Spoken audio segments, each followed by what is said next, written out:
Hi there, and welcome to this day in history for August 25th. August 25th is the 237th day of the year in the Gregorian calendar, 238th in leap years, with 128 days remaining to the end of the year. Today's word is stigma. Stigma is a noun with several meanings. Stigma can be a mark of shame or infamy, a birthmark or a scar, an identifying mark of a disease, the tip of the pistil of a flower where pollen is deposited, or a mark burned into the skin of a person. Interestingly, the plural form of stigma is stigmata. This comes to us from a Greek word that means tattoo mark, and before that from an Indo-European root word from which we also get the words ticket, etiquette, instinct, astigmatism, thistle, tiger, and stake. Interesting relationships, those words. Earliest documented use of the word stigma is 1596. And with that, we'll start today with the birthday of the Russian ruler known as Ivan the Terrible. He was born August 25th, 1530. Now, in current times, the word terrible typically means extremely or distressingly bad or serious, or causing or likely to cause terror, sinister. And I think Ivan the Terrible could certainly be thought of in all of those ways, but I think what they really meant by that was more along the lines of some of his other monikers, like Ivan the Formidable or Ivan the Fearsome.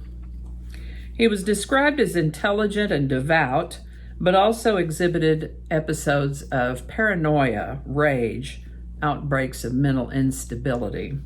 As an example, in a fit of rage, Ivan the Terrible murdered his eldest son and that son's son. This left Ivan's younger son, Fyodor, as heir to the throne. Unfortunately, Fyodor wasn't much of a ruler. He wasn't interested in politics or civics or anything like that. His brother-in-law kind of ruled in his place.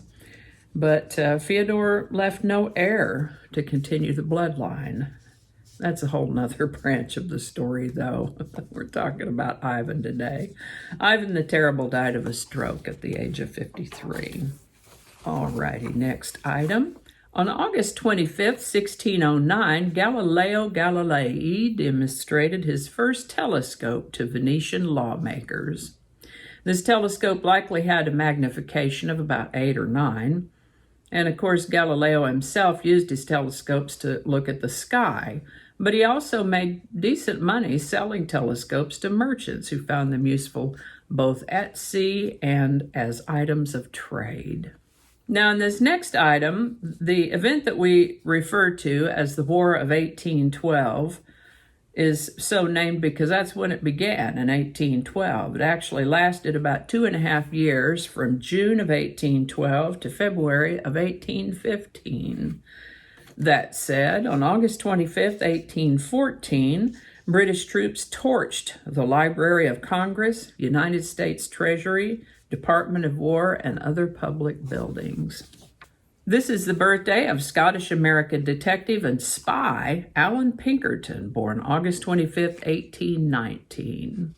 If that name seems familiar, you might have heard of the Pinkerton National Detective Agency, or Pinkerton Detectives, which he founded.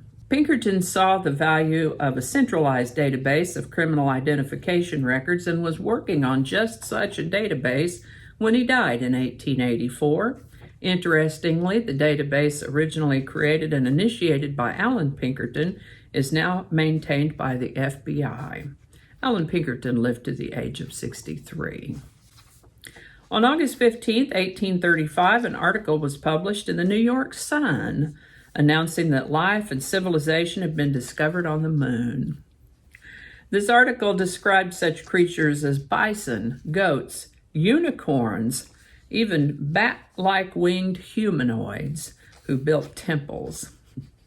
These amazing discoveries were reported to have been made by using an immense telescope of an entirely new principle. Authorship was attributed to a secretary of Sir John Herschel, who was a scientist of that time.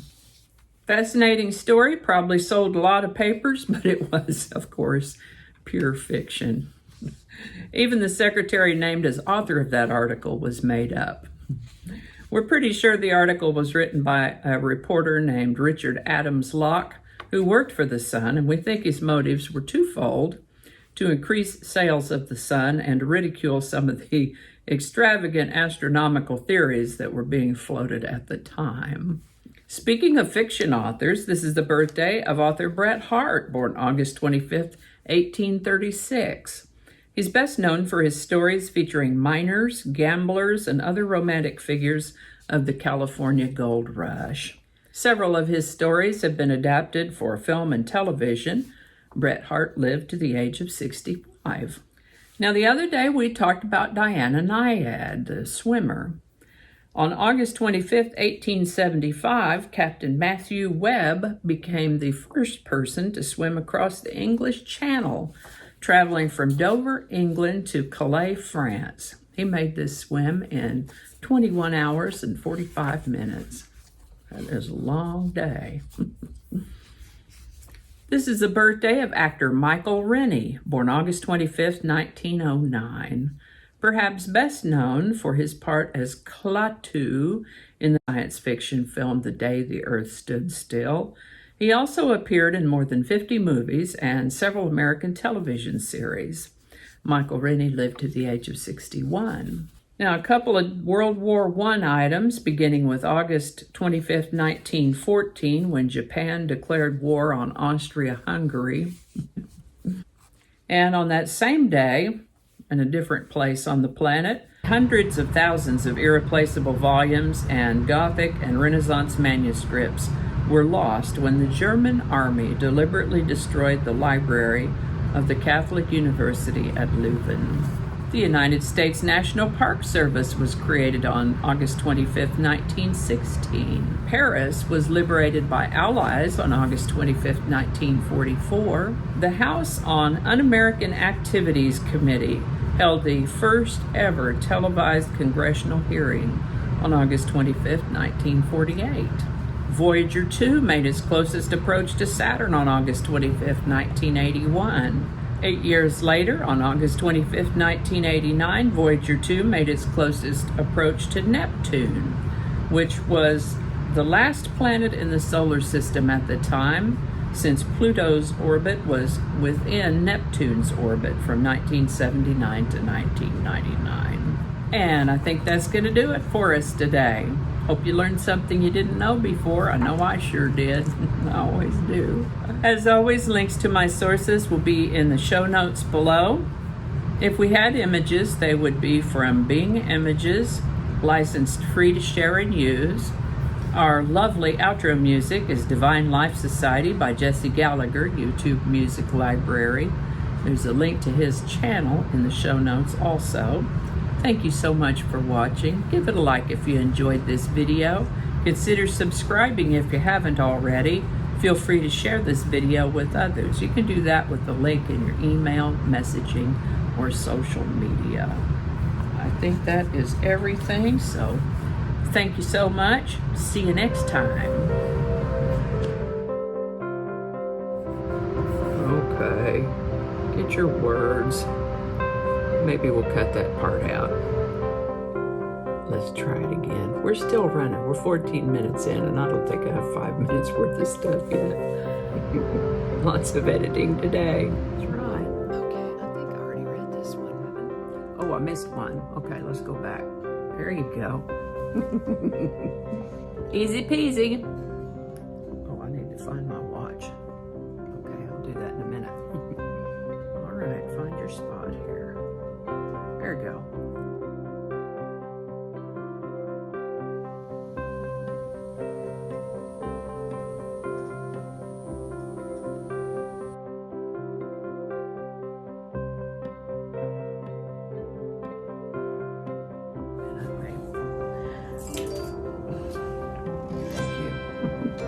That might not make it into the video, we'll see. Changing it up.